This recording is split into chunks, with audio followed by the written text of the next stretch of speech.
สวัสดีค่ะทาวเซนบายออเดอรี่นะคะวันนี้เราจะพาทุกคนมาดูเขาเรียกว่าเป็น EP แรกเลยนะที่แบบเป็นการมาดูฮวงจุ้ยตั้งแต่แบบ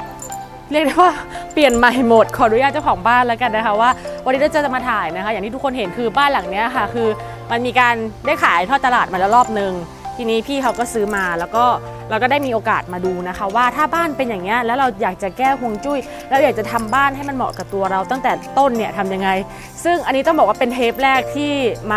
มาเวลาปกติเวลาการไปดูฮวงจุ้ยกับม้าเนี่ยค่ะม้าก็จะมีวิธีปรับแก้โดยไม่ต้องทุบใช่ไหมแต่บ้านหลังนี้เป็นครั้งแรกที่ม้าเห็นแล้วม้าพูดว่าทุบนะคะก็เดี๋ยวไปดูกันค่ะว่าเทปนี้จะเป็นยังไงนะคะแล้วก็เดี๋ยวให้พี่แทมไปอินเสิร์ตภาพข้างในแล้วเดี๋ยวเราจะไปคุยกันที่ร้านอาหารนะคะว่ามันสามารถปรับยังไงได้บ้างต้องทำยังไงให้ได้บ้างนะคะต้องบอกว่าการมาดูฮวงจุ้ยครั้งนี้นะคะเรียกได้ว่าเป็นมิติใหม่เลยดีกว่าเพราะว่าด้วยความที่เจ้าของหนึ่งในเจ้าของบ้านก็เป็นคนต่างชาติเหมือนกันเดี๋ยวเราจะมาคุยกันว่าเวลาเรามีคนต่างชาติมาอยู่ในประเทศไทยอยู่บ้านเราเนี้ยฮวงจุ้ยของคนไทยกับฮวงจุ้ยของคนต่างชาติที่อยู่ในประเทศไทยเนี่ยต้องเป็นยังไงนะคะก็เดี๋ยวไปดูบรรยากาศรอบๆก่อนแล้วกันค่ะแล้วเดี๋ยวเจอกันที่ร้านอาหารค่ะ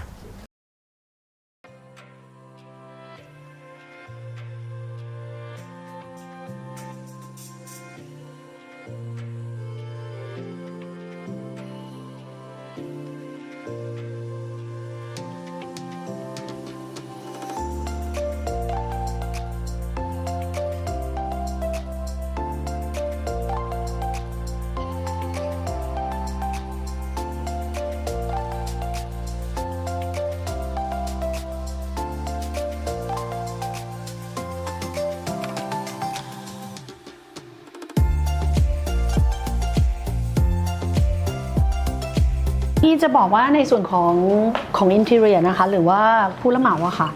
ปัญหาของพี่มีเพียงอย่างเดียวก็คือพี่ลองขับรถวนดูในหมู่บ้านอะมันมีหลายหลังที่เขาทำไม่สุดแต่ว่าหลังเนี้ยด้วยความไม่สุดไปแล้วอะค่ะเราต้องเอาดินมาเติมยังไงก็ต้องเอาดินมาเติมแล้วดินเนี่ยจะต้องมาเติมให้เท่ากับพื้นบ้านบันไดทั้งหมดต้องถูกตัดทิ้งพี่ต้องการให้ทำออกมาแล้วเป็นภูเขาเนี้ยค่ะนึกออกไหมคะที่จอดรถทั้งหมดต้องรื้อแล้วดินต้องถมเข้าไปให้สูงเท่ากับที่จอดรถตอนนี้ค่ะแล้วต้องอัดให้แน่นทางสถาปนิกมีปัญหาอะไรไหมคะถ้าจะทำแบบนี้ไม่ติดเนาะทีนี้พี่อยากจะบอกว่าไอ้ตัวห้องน้ำทั้งหมดอะค่ะพี่ต้องการโถส้วมทั้งหมดให้หันขนานประตูบ้านใหญ่นะคะมีอันเดียวที่ไม่ขนานก็คือห้อง Master Bedroomนะคะ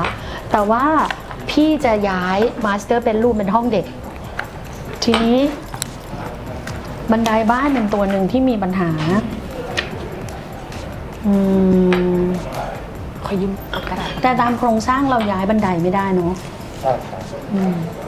ทางอินทีเรียมีสิทธิ์ทำให้บันไดมันดูขยายกว่านี้ได้ไหมคะหมายถึงให้มันโปร่งกว่านี้คือตอนนี้บันไดมันทึบคือพูดง่ายๆคือทำยังไงก็ได้ให้มันสว่างอะค่ะติดไฟได้เจาะช่องแสงได้ทำเป็นกระจกเงาได้อยู่ที่ว่าเราจะทำแบบไหนถ้าย้ายไปเลยคือถ้าย้ายอะอยากให้อยู่ตรงกลางด้วยซ้ำเพราะจะทำให้ฐานะดีขึ้นด้วยจริงๆเราทำได้ไหมคะช่วงไหนนะคะช่วงกลางบ้างช่วงกลางอะไรในบ้านไม่ได้แต่ว่าถ้าเกิดเราต่อจากข้างหลังขึ้นมามันจะมีพื้นที่ว่างตรงข้างหลังบ้านครับส่วนหนึ่งเราย้ายมันดูแต่มันดูแต่โครงสร้างว่ามันติดทานเพราะว่าเรามองเป็น2ส่วนก็สามารถเจาะได้แค่นั้นพี่เรามองงั้นอันนี้เป็น2โจทย์เพราะว่าหนูว่าจะได้แปลนโครงสร้างต่อเมื่อธนาคารอนุมัติไม่งั้นเราก็มีโจทย์2อย่างก่อนถ้าย้ายไม่ได้ก็ทำตรงนี้ให้มันโล่งให้มันสว่างถ้าย้ายได้ก็ไว้ช่วงนี้แค่เฉพาะตรงที่เรายื่นออกไปงั้นก็เช็คตรงนี้ให้พี่แล้วกันนะตรงแถบข้างหลังทั้งหมดอะค่ะที่เขาทำพี่อยากให้ทุบทิ้งทั้งหมดค่ะที่เขาทำใช่ทุบทิ้งทั้งหมดค่ะไม่เอาอะไรไว้เลยโดยเฉพาะไอ้แผ่นบ้านนั่นน่ะเอาออกให้หมดนะคะผมโครงสร้างของที่จอดรถอะค่ะถ้าสมมุติว่าเขาอยากจะทำเพิ่มห้องข้างบนก็ทำได้พี่ไม่ห้ามแต่บอกได้เลยว่าเมื่อไหร่ก็ตามที่ทำนานๆก็จะใช้ทีดังนั้นมันจะสิ้นเปลืองถ้าหนูจะต่อชั้น2พี่อ๋อจะพูดเผื่อไว้ให้ว่าไม่อนุญาตให้มีทางเข้าเลย ยกเว้นจากในตัวบ้าน โอเค คือถ้าหนูจะต่อมันต้องเชื่อมกับตัวบ้าน แล้วเปิดประตูออกมาแล้วเจอ โอเค หนูเข้าใจปะ เข้าใจ คือจากข้างบนมันจะเดินได้ เพราะถ้าหนูไม่ให้เชื่อมที่อันเนี้ยในอนาคตต่อให้สร้างดีแค่ไหน มันจะไม่ถูกใช้เขียนปะ ค่ะ ซึ่งถ้าหนูจะเอาชินไว้ข้างบนตรงนี้ก็ได้ พี่อ๋อแค่มองว่ามันมีพื้นที่ แล้วก็ถ้าเป็นไปได้ จริงๆตรงเนี้ยเขาจัดสวนอยู่ถูกป่ะคะ เขาเป็นบ่อมีบ่อเล็กๆ ถ้าอ๋อจะย้ายตรงนี้ออกหมดเลย เราอาจจะให้เดินขึ้นเข้าทางนี้ ก็คือประตูตรงนี้ก็คือทุบทิ้งไปเลยไม่ต้องมีประตู ไม่ให้มี แล้ว คือตรงเนี้ยไม่ให้มีทางเข้าอ๋อจะปิดทางเข้าทั้งหม แล้ ด วก็อั ค่ะ นนี้ อ๋อให้เข้าทาง ทุบไปเลย นี้ ใช่ ที่เดียว ใช่ คือเข้าทางนี้ที่เดียวเท่านั้น ไม่อนุญาตให้มีน้ำในบ้านนะคะ คุณลี่ ถ้าอยากให้ลูกป่วยจัดไป no fridge in Yes. house play at aquarium only across go to look at the river เวลาออกแบบอะค่ะ เตียงนอน คนทุกคนในบ้านต้องนอนไม่ทิศนี้ก็ทิศนี้นะคะ ต้องหัวหันไปทิศนี้ ห้ามหันตรงมาที่ประตูหน้าบ้านเด็ดขาด ทั้งแม่ทั้งพ่อทั้งเด็กทั้งแม่บ้านทุกสิ่งมีชีวิตที่อยู่ในบ้านนะ เตาไฟอะค่ะ ฮะ เตาไฟในห้องครัว โอเค เตาแก๊ส ให้เขาไปออกแบบมาก่อนแล้วค่อยมาดูก็ได้ มันจะรีบไปไหนเนี่ย ตำแหน่ง ค่ะ พี่เอาพูดอย่างนี้ในสมัยก่อนทำไมเตาไฟกับบ่อนะที่ล้างน้ำเขาถึงได้บอกว่ามันอันตราย อันนี้ก็พูดเป็นความรู้เผื่อได้ความรู้นะ เพราะว่าเวลาเราใช้เตาไฟในสมัยก่อนนะเราใช้แก๊สหรือว่าหุงต้มโดยเผาไฟถูกไหมทีนี้พอเรามีไฟแบบนั้นแล้วเรามีน้ำพอในสมัยก่อนเนี่ยมนุษย์ใช้วิธีการตักน้ำแต่พอเริ่มตั้งแต่มีท่อประปา เวลาเรามีน้ำกับไฟอยู่ใกล้กัน มันจะทำสิ่งที่มนุษย์ไม่รู้ก็คืออุณหภูมิของน้ำเวลาเราเปิดเนี้ยมันจะมีละอองไอน้ำมาทำให้ไฟดรอปอุณหภูมิตัวเองลงพอดรอปอุณหภูมิตัวเองลง มันก็ฆ่าเชื้อโรคได้ไม่ดี มันจะทำให้คนในบ้านป่วย นั่นคือเหตุผลที่ทำไมคนสมัยก่อนเขาบอกว่า ถ้าน้ำกับไฟอยู่ระนาบเดียวกันให้หาเขียงมาวาง เพราะว่าเขียงจะดูดซับความชื้น เหมือนเป็นไม้ ใช่ แต่ปัจจุบันเนี้ยมึงมีเตาไฟฟ้า Induction มึงมีเขียงพลาสติก มึงจะเอามาทำไม แล้วก็เหมือนกันกับที่คนโบราณเขาพูดว่าหน้ามีน้ำหลังมีภูเขา เพราะสมัยก่อนเนี่ยเราเพาะปลูก เรามีน้ำเพราะเราต้องเอามาใส่เพาะปลูก เรามีภูเขาเอาไว้ป้องกันไม่ให้สิ่งที่เราเพาะปลูกมันเสื่อมมันโดนพัดทำลาย ทีนี้ปัจจุบันเนี้ยเราไม่ได้เพาะปลูกมึงจะเอาน้ำมาทำไม แล้วน้ำต่อให้ใช้ระบบดีแค่ไหนมันก็เป็นแหล่งเพาะของแบคทีเรีย แล้วก็เชื้อไวรัส ทีนี้พอเรามีคนในบ้านที่มีบ่อน้ำทุกประเภทก็จะเป็นภูมิแพ้ แล้วปัจจุบันจะหนักขึ้นด้วย เมื่อมีก็จะเป็นภูมิแพ้ผิวหนังเพิ่มขึ้น โอเค humidity เรารู้เรื่องความชื้นเนี่ย ชินก็จะมี เรารู้ เข้าใจใช่ ก ไห ลั ม วเรื่องความชื้นเนี่ย ดังนั้นต้องเอาออกให้หมดไม่มีสิทธิ์มี โอเค ลืมไปซะไป He said forget about it I mean the fish tag aquarium only ทีนี้ห้องนอนตรงเนี้ยค่ะ ห้องพักผ่อนกับห้องนอนพี่อ๋อต้องถามอย่างนี้ต้องถามว่าบ้านหลังเนี้ยจะเป็นบ้านหลังสุดท้ายหรืออยากซื้อใหม่ ใจอยู่นะ อืม ในกรุงเทพคือบ้านหลังสุดท้าย โอเค เขาบอกว่าห้องชั้นหนึ่งเขาอยากได้ห้องความรักแขกห้องดูหนัง ห้องนอนแขกแล้วก็ห้องนอนแขกเนี่ยเอาไว้เล่นกับลูกเลี้ยงลูกแบบตอนกลางวันเอาลูกมาอยู่ข้างล่าง คือตอนแรกตั้งใจว่าอันเนี้ยมันน่าจะเป็นห้องนอนแขก ซึ่งแรกๆเนี่ยมันน่าจะเป็นห้องเลี้ยงลูกไปก่อน เพราะคงไม่มีแขกมาหรอกคงให้ลูกเอามาเล่น ใช่ คือมาไม่คิดเหมือนพวกเราเลย อืม สิ่งหนึ่งที่จะต้องบอกก็คือ หลังจากลี่มีลูก2 คนเนี้ยลี่จะมีปัญหาอย่างที่มาพูดก่อนหนูจะท้องนะ ว่าหนูจะมีปัญหากระดูกแล้วตอนนี้หนูก็เห็นเลยว่าหนูเริ่มปวดหลังหนูเริ่มปวดขาหนูคิดว่าหนูจะมีปัญญาเดินขึ้นข้างบนได้แค่ไหน เฮ้ยเผื่อออปชั่นติดลิฟต์ไปเลยดิลิฟต์ไม่กี่แสนเอง ลิฟต์บ้านนะคะ มีใครขี้เกียจเหมือนมึงไหมมึงรู้ไหมบ้าน2 ชั้นติดลิฟต์แล้วจะมีเก้าอี้ในลิฟต์เพราะกูไม่ยืนมึงคิดดูเดี๋ยวลูกกู ติด หี้ เลยเพราะเดี๋ยวถ้าพี่ลี่มีลูกกระเตงเด็กก็ติดลิฟต์ไปเลยให้พี่เขาดูออปชั่นเพิ่มลิฟต์ การ์ดหยุดมาไม่อนุญาตให้มีลิฟต์อยากรู้ไหมทำไม เสียงดัง เพราะไม่ใช่เสียงดังลูก แรงสั่น เด็กเล็กๆ ไม่รู้ เดี๋ย ทั ว บ กด เด็กขึ้นมา ลิฟต์ตาย คือตาย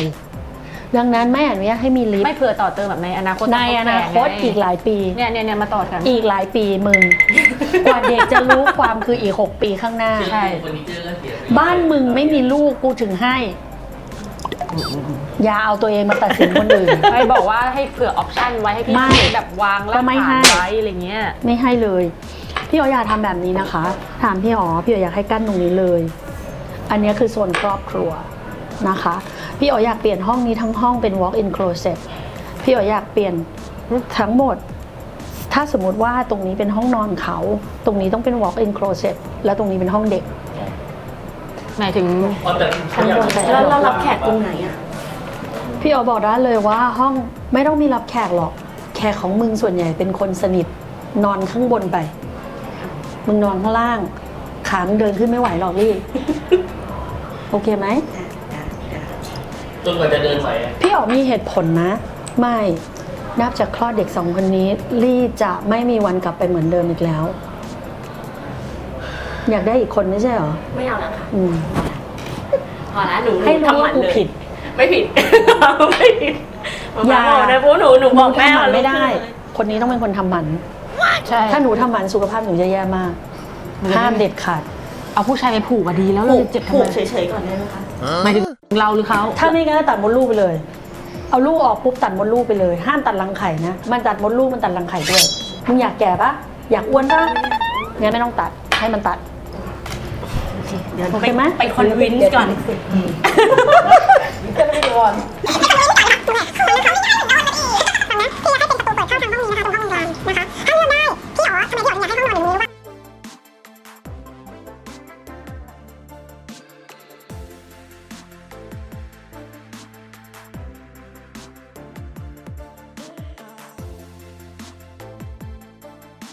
ถ้าเขายังมีห้องพระ เขาเรียกอะไรนะแบบเที่ยงกิน เดี๋ยวเขาจะไปชอบ ไม่แต่ว่าสลับได้เพราะ ไม่ ว่า ต้อ อั ง น มี เนี้ยสลับได้ ไม่มีปัญญาไหว้หรอก เอามาแล้วไม่ไหว้ไม่ต้องมี ไม่หมาแต่ต้องมี เพราะ แม่เยอะมากเลย พระแม่เยอะมาก ตอนนี้อยู่ที่ชินก็วางไว้ที่เดิม บ้านแม่ก็มีไปวางบ้านแม่ โอ้ไม่ได้ เพราะ เดี๋ยวพอเปิดโฮสเทลแล้วไม่มีที่วางค่ะพาแม่เยอะ เยอะมากเลยอ่ะ ต้องทำที่เก็บให้เขา ลี่รู้ไหมว่าอีกหน่อยมันจะเป็นขยะ ในโลกอนาคตไม่มีเด็กคนไหนซื้อนะ มันจะไม่มีมูลค่าเลย นั่นคือข้อที่หนึ่ง ข้อที่สองมึงรู้ได้ไงว่าทั้งหมดจะไม่มีเพื่อน คือพระอะพี่ บางอันเขาไปเอาดินป่าช้ามา แล้วมันก็แบบ ถ้าดีมันก็ดีอะ พอใครแน่ใครรู้ได้อยู่พัก เดี๋ยวต้องดู ตัวตลกเลย โอ้แล้วเรามีห้องพักนิดๆไม่ได้เหรอคะ นี่งั้นก็มาซุกไว้ มันก็มีได้เนี่ยแต่มันต้องไหว้ไงครับ ว่ายังมีอยากมีที่นั่งไหว้พระ ที่ม้าเขาไหว้20 ปีไม่ขาดเลยสักวันเดียวแต่หลังจากม้าไปห้องมันก็คงเปลี่ยนเป็นห้องเก็บของมากกว่า แต่มีคนงานเอาดอกไม้ด้วยวาง ที่นั่งไหว้พระ ที่นั่งสมาธิที่นั่งคิดถึงสิ่งเหล่านี้คำถามรู้จักพระแค่ไหน ลี่มาคุยด้วยเหตุผลเท่านั้นนะ อยากมีก็วางได้มาไม่ว่า แต่มาบอกได้เลยว่า เธอรับผลมันให้ได้ถ้ามาพูดเสร็จเพราะมาไม่ยุ่งด้วย มาทำให้เท่าที่มาคิดว่าได้ จะเอาจริงๆใช่ไหมถ้าเอาจริงๆจะทำให้ ก็วางไป มันส่งผลมากแย่มากไหมคะ อื จริง ม หนูอยากได้หนูอยากมีห้องพัก แล้วเราจะเดินขึ้นข้างบนยังไง นับวันเราก็ยิ่งเดินไม่ไหว เราคิดจริงๆใช่ไหมว่าสิ่งที่มาพูดจะไม่จริง ไม่ได้คิดว่าไม่จริง ลี่ แค่อยกมี ขาเราอะมาบอกอะไรให้นะ เอางี้ดีกว่า หนูจะทำอะไรก็ได้ รอ7 เดือนก่อนแล้วบอกกูว่ามึงจะเดิน ถ้าพอใจกับฐานะของตัวเองตอนนี้ไม่อยากรวยกว่านี้ เอาเลย มาจะทำให้ ไปวัดบ้านหมาแทน รู้ไหมลี่ คนในสมัยก่อนน่ะ โดยเฉพาะประเทศไทย เวลามีหอพระ เขาจะต้องมีหอพระแยกจากบ้าน เพราะว่าพระไม่สามารถอยู่กับมนุษย์ ถ้าเป็นผัวเมียแล้วมีพระ ผัวเมียคนไหนก็คนนั้นแต่งงานเกิน3 ปีก็อยู่กันเหมือนเพื่อนไม่คุยกันแล้ว ยิ่งนานวันก็จะยิ่งไม่คุยกันไปดูดีบ้านไหนบ้านนั้นกูให้ทุกบ้านด้วยท้าด้วยคือถ้าเราจะเชื่ออะไรสักอย่างโดยที่เราไม่ศึกษาว่าในความเป็นจริงแล้วมันคืออะไรอะเราก็จะอยู่กับมันโดยที่เราหลงลืมว่า side effect ของมันเราจะเป็นคนรับ ไม่เป็นไรค่ะเดี๋ยวหนูไปไหว้ที่วัดก็ได้แล้วหนูมีตังค์นะหนูก็ไปวัดก็ได้ ก็จะมันมีพาร์ทที่เช่าจากคุณลุงมา เขาก็อยู่ข้างนอกม้าจะทำให้ไงแต่ม้าจะเอาไว้ข้างนอก แต่ไม่ได้เป็นห้องพระ ม้าบอกเลยว่าสุดท้ายถ้าเขาจะเอาจริงๆม้าก็จะให้สร้างขึ้นมาใหม่เลย ตรงใดที่หนึ่งบริเวณเนี้ย ที่ไม่ใช่อยู่ในตัวบ้าน แต่กูจะรอ7 เดือนก่อน ถ้ามันมีปัญญาเดินกูจะทำให้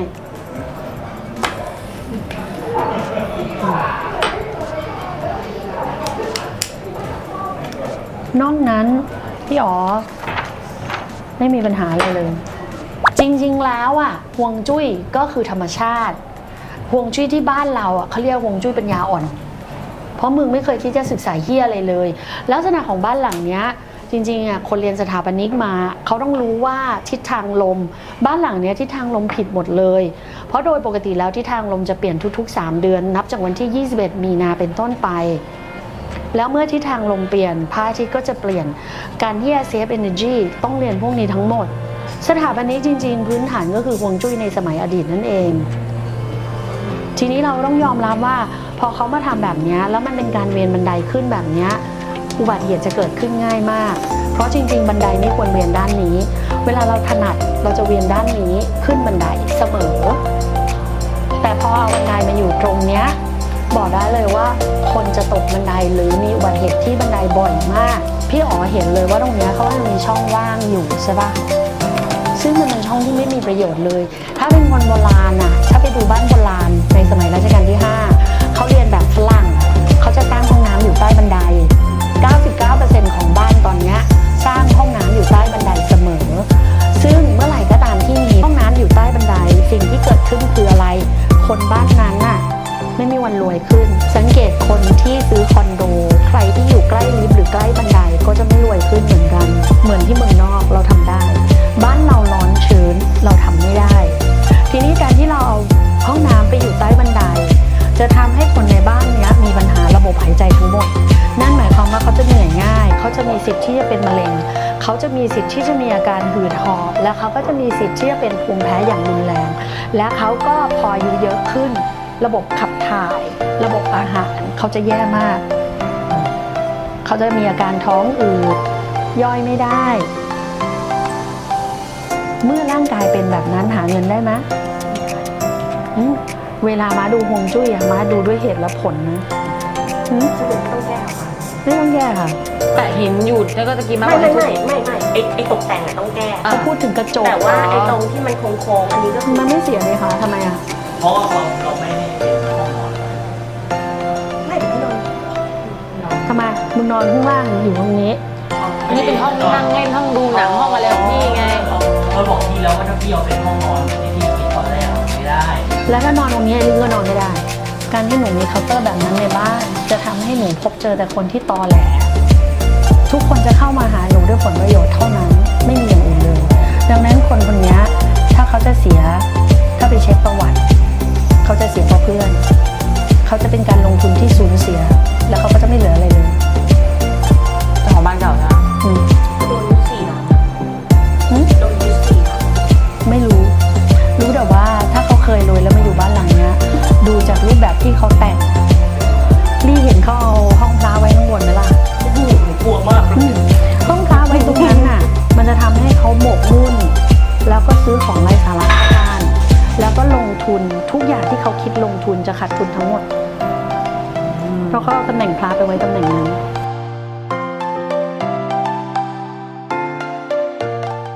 เป็นยังไงบ้างคะหลังจากที่ได้ฟังแล้วต้องบอกว่าเทปนี้ระหว่างที่ดูอาจจะแบบเครียดแล้วก็แบบตึงๆนิดนึงเพราะว่าต้องบอกว่าเวลาเราดูฮวงจุ้ยอะค่ะยิ่งถ้าเป็นการเปลี่ยนฮวงจุ้ยเนี่ยค่ะมันฝืนธรรมชาติถูกไหมคะเวลาเราทำอย่างเงี้ยเจ้าบ้านก็อึดอัดคนพูดก็อึดอัดมันก็เลยดูแบบตึงๆแต่จริงๆแล้วถ้าคุณเข้าใจฮวงจุ้ยจริงๆค่ะสิ่งที่มาร์คพยายามจะสื่อสารก็คือเวลาที่เราทำฮวงจุ้ยเนี่ยค่ะเราไม่มีหรอกว่าฮวงจุ้ยเพอร์เฟกต์สูตรเราไม่มีสูตรเพอร์เฟกต์ว่าฮ ฮวงจุ้ยอะพ่อ1คนแม่1คนลูก2คนต้องเป็นฮวงจุ้ยประเภทนี้นะต้องวางห้องแบบนี้นะคือมันไม่มีมันต้องเอาฮวงจุ้ยซึ่งหาตรงกลางให้กับคนทางบ้านนะคะก็เลยเป็นเหตุผลว่าทำไมบางสิ่งเจ้าของบ้านคิดมาว่าอยากได้อย่างนี้แต่พอตามหลักฮวงจุ้ยที่มาดูแล้วเนี่ยมันไม่ได้เพราะอะไรเพราะว่ามันไม่ถูกธรรมชาติยกตัวอย่างเช่นนะคะถ้าสมมติว่าทำห้องตรงนี้ตำแหน่งนี้ถูกใจคุณแม่แต่ไม่ถูกใจคุณพ่อหรืออะไรอย่างเงี้ยหรือมันดีกับแม่แต่ไม่ดีกับลูกอะไรอย่างเงี้ยค่ะเวลาที่เราทำฮวงจุ้ยเนี่ยค่ะเราต้องหาตรงกลางของคนในบ้านให้ได้นะคะเพราะว่าแต่ละคนแต่ละบ้านนะคะเราจะสังเกตได้เลยบ้าน1หลังเนี่ยค่ะถ้ามีคนอาศัยอยู่มากกว่า1คนเนี่ยค่ะเอฟเฟกต์ของบ้านที่มีต่อคนนะคะจะต่างกันเลยคุณจะสังเกตได้ว่าบ้านบางบ้านนะคะจะต้องมีคนหนึ่งที่หาเงินได้มากที่สุดจะต้องมีคนหนึ่งที่ป่วยบ่อยที่สุดจะต้องมีคนหนึ่งที่ออกจากบ้านบ่อยๆจะต้องมีคนหนึ่งที่คิดมากอยู่ในบ้านคือมันเป็นธรรมชาติของคนในบ้านที่ฮวงจุ้ยมันจะส่งผลต่อเรานะคะเพราะฉะนั้นเวลาที่เราทำฮวงจุ้ยเนี่ยค่ะอย่างเทปเนี้ยต้องบอกว่าเป็นตัวอย่างที่ดีเลยเพราะว่ามันเป็นฮวงจุ้ยที่คนบางคนชอบคิดไม่ถึงเพราะคนส่วนมากชอบคิดว่าหุยฉันเป็นเจ้าของบ้านห้องนอนฉันต้องอยู่มาสเตอร์เบดบนบ้านเท่านั้นแต่จริงๆแล้วใครจะไปรู้ว่ามันเหมาะกับคุณจริงๆหรือเปล่าสิ่งที่เราคุยกันก่อนหน้านี้นะคะเป็นสิ่งที่เราดูฮวงจุ้ยแล้วว่ามันเข้ากับคุณ2คนหรือคนลักษณะของคนในบ้านนี้มากที่สุดถ้าให้กัดไปอยู่ในบ้านนู้นก็อาจจะไม่ชอบก็ได้ถ้าให้คุณผู้ชมไปอยู่ในบ้านนู้นมันอาจจะไม่ถูกใจคุณผู้ชมก็ได้เพราะฉะนั้นเวลาที่เราดูฮวงจุ้ยเนี่ยค่ะเราต้องดูลักษณะ1ลักษณะนิสัยของคนในบ้านนะคะ2 culture ของคนในบ้านภาษาไทยเขาเรียกว่าอะไรวัฒนธรรมของคนในบ้านนะคะเราจะสังเกตได้ว่าผู้อาศัยที่อยู่ในบ้านนี้นะคะมีคนต่างชาติอยู่ด้วยทำให้เราต้องคอนเซิร์นมากขึ้นเรามายกตัวอย่างนิดนึงนะคะพอดีว่าต้องเรียกว่านี้อาจจะเป็นเคสแรกที่แบบเราได้ออกมาพูดนะคะคือเวลาคนต่างชาติมาอยู่ในประเทศไทยเนี่ยค่ะต้องบอกว่าเขาต้องปรับเปลี่ยนทางร่างกายสูงอยู่แล้วยกตัวอย่างนะคะขออนุญาตสามีของพี่เขามาจากประเทศอังกฤษซึ่งเรารู้ว่าประเทศอังกฤษเนี่ยเป็นประเทศที่ชื้นแล้วก็หนาวอากาศเย็นแต่พอเขามาอยู่ในประเทศไทยซึ่งเป็นประเทศที่ร้อนชื้นแล้วก็มีอากาศที่ค่อนข้างบางทีก็แบบสุดขั้วของอากาศลำพังแค่ร่างกายเขาเนี่ยค่ะมาเจอความเปลี่ยนแปลงทางสภาวะอากาศเนี่ยร่างกายเขาก็เครียดอยู่แล้วถ้าเราดันจัดฮวงจุ้ยให้มันสุดโต่งไปอีกร่างกายเขาอาจจะไม่ไหวทำให้แบบการฟังก์ชันแนลของสมองเขาเนี่ยก็จะมีปัญหาสามารถไปดูในเทปทอล์กเซนอังกฤษได้นะคะมีการยกตัวอย่างของเวลาที่ต่างชาติมาอยู่ในไทยหรือไทยไปอยู่ต่างประเทศเนี่ยมันส่งผลต่อร่างกายแล้วก็จิตใจยังไงเพราะฉะนั้นพอเรากลับมาที่ฮวงจุ้ยเนี่ยค่ะมาเขาก็จะดูเลยว่าเฮ้ยถ้าคุณสามีเป็นคนต่างชาติอย่างเงี้ยพอมาอยู่ในประเทศไทยซึ่งมีผลทางร่างกายอยู่แล้วแล้วฉันจะต้องจัดฮวงจุ้ยยังไงให้เข้ากับเธอนะคะก็ถือว่าเป็นตัวอย่างที่ดีเทปนึงเลยก็เดี๋ยวเราลองติดตามดูนะคะว่าเดี๋ยวพี่เขาจะออกแบบมาเพราะว่าถ้าใครที่ดูเทปนี้แล้วบอกว่าทำไมมันยังดูไม่รู้เรื่องเลยว่าห้องตรงไหนเป็นยังไงต้องบอกว่ามากับสถาปนิกคุยกันรู้เรื่องแล้วว่าฉันอยากได้ห้องฟีเจอร์นี้ฟังก์ชันนี้ประมาณนี้และเดี๋ยวอินทีเรียเนี่ยค่ะเขาก็จะต้องไปฟิกเกอร์เอาเองว่าเขาจะต้องออกแบบมันเป็นยังไงแล้วเดี๋ยวเรามาดูกันอีกทีซึ่งเทปนี้จะเป็นเทปที่แบบเป็นสตอรี่แล้วกันนะคะอาจจะเขียนว่าพาร์ท1พาร์ท2พาร์ท3นะคะก็ถือว่าค่อยๆไล่ไปกันแล้วกันนะคะเทปนี้ก็ให้ทุกคนเห็นว่าเวลาที่เราจะซื้อบ้านแล้วมารีโนเวททั้งบ้านเนี่ยเหนื่อยกว่าสร้างใหม่ตั้งแต่เริ่มต้นอีกนะคะแล้วก็อันนี้สุดท้ายไม่ได้ออกกล้องแต่ว่าอยากจะแชร์ให้ทุกคนฟังว่าเวลาที่เราจะไปซื้อบ้านใหม่หรืออะไรใหม่เนี่ยค่ะอย่าผลักใส่ไล่ส่งอย่าตั้งการ์ดหรืออย่ากลัวเจ้าที่ไปก่อนอย่าไปทำเหมือนเขาเป็นศัตรูกับเราเข้าใจไหมคะเพราะว่าที่ทุกที่ทุกถนนทุกตารางทุกนิ้วมันมีผีหมดมันมีเจ้าที่หมดการที่คุณไปซื้อบ้านหลังนึงเนี่ยไม่ได้หมายความว่าจะไม่มีใครอยู่ในแผ่นดินนั้นแล้วเขาก็อยู่ของเขาคุณก็อยู่ของคุณอยู่ๆคุณเดินเข้าไปแล้วคุณตั้งการ์ดว่าแบบไม่อยากมีเจ้าที่กลัวไม่อยากจะยุ่งอะไรอย่างเงี้ยถ้าเขาไม่พอใจหรืออะไรอย่างเงี้ยการสมูทการทำงานการเข้ามาอยู่ทำไมเราไม่สร้างเพื่อนทำไมเราไม่ผูกมิตรไว้นะคะคุณอาจจะไม่เชื่อแต่คุณไม่ต้องหาพระอาจารย์มาไล่ไม่ต้องตั้งศาลภูมิให้เขาก็อยู่ถ้าแบบไม่อยากเป็นเพื่อนกันก็ต่างคนต่างอยู่ก็ได้แต่ว่าก็อย่าไปตั้งป้อมใส่เขาเพราะว่าเราไม่รู้ยิ่งบ้านไหนที่จะมีเด็กนะคะเราไม่รู้เลยว่าอะไรที่มนุษย์มองไม่เห็นแต่ว่าพวกเขามองเห็นเหมือนกันถ้าสมมุติว่าเขาดูแลเราเขาก็อาจจะกันไม่ให้เกิดอันตรายกับลูกเราก็ได้นะคะก็ฝากไว้สำหรับคนที่กำลังจะมองหาบ้านนะคะแล้วหลายๆคนเนี่ยเวลาเราไปซื้อบ้านต่อจากคนอื่นที่เป็นบ้านที่มีสิ่งปลูกสร้างอยู่แล้วเนี่ยเราก็จะคนไทยก็จะกลัวใช่ไหมส่วนมากคนไทยถ้าเจอบ้านล้างหรือเจอบ้านที่แบบ ที่แบบมันปลูกมาแล้วเขาขายต่อเนี่ยคนไทยก็จะกลัวละแล้วก็เริ่มตั้งการแล้วต้องบอกว่าต้องปรับ mindset นี้นะคะเพราะถ้าเราเป็นเขาแล้วเราโดนอย่างเงี้ยเราก็ไม่พอใจเหมือนกันโอเคก็เดี๋ยวเรารอกันติดตามกันพาร์ทหน้านะคะว่าถ้าอินทีเรียเขาออกแบบมาแล้วเป็นยังไงแล้วเดี๋ยวเราเอามาให้มาอ่านให้ดูกันว่ามันจะเป็นอย่างนี้แล้วเดี๋ยวเรารอติดตามจนถึงตอนจบเลยค่ะซึ่งกัดคาดว่าคลิปนี้กว่าจะถึงพาร์ทจบก็น่าจะสิ้นปีได้มั้งก็ฝากติดตามด้วยนะคะ